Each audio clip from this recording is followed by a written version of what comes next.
Ladies and gentlemen, thanks for joining the Talk Shop Show with Erika Aguilar, the Senior Vice President of Complete CU Services, and myself, Pierre Gallant, the CEO of Complete CU Services. Today, as usual, we have a very, very interesting guest, Matt McGuire from the AML Shop.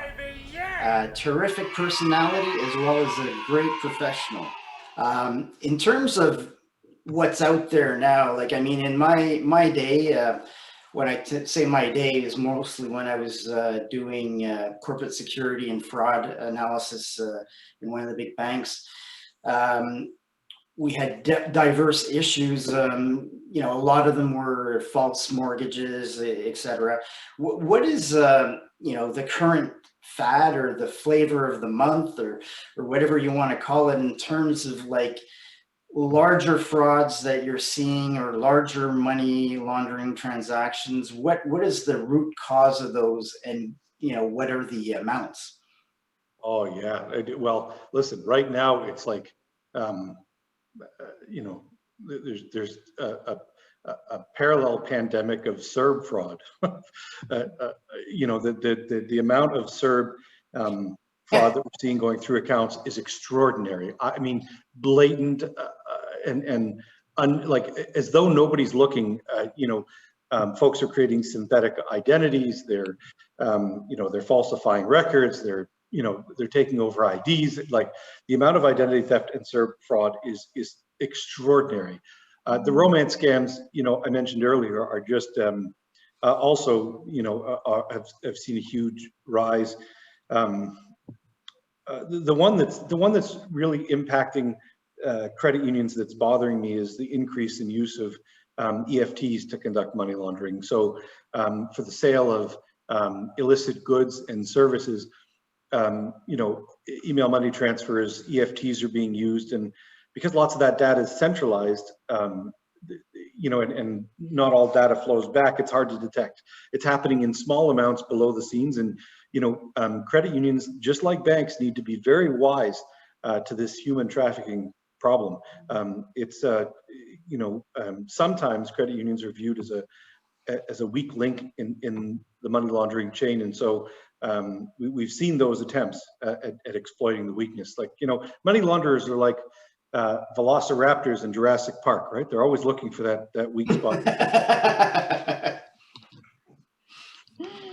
Yeah, I know what you mean. We were working on we worked on the chip for a long time to put into credit cards and all that.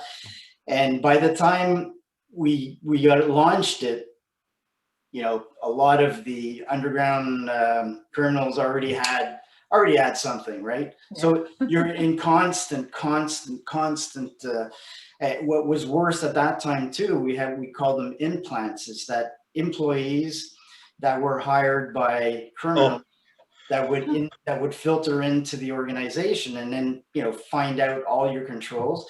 They were getting about $100,000 a year from you know, those illicit people, and then we were paying them their, you know, probably a crappy salary at the bank, and all that information was being leaked, right? So there's, you know, when we're talking about some of it, you know, where it's like really talking about the big ticket items, right?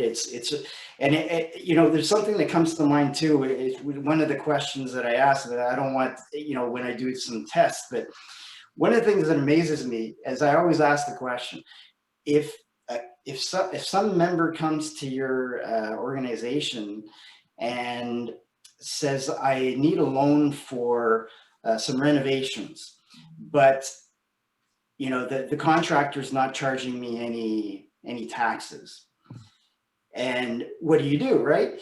And a lot of them say, well, I want to make sure that the contractor is not charging the taxes to make sure that what they're saying is right. But nobody thinks that, you know, that goes on pretty much in a lot of areas, not only construction or renovations, but it's not in people's, it's not a reaction to say, hey, you know what?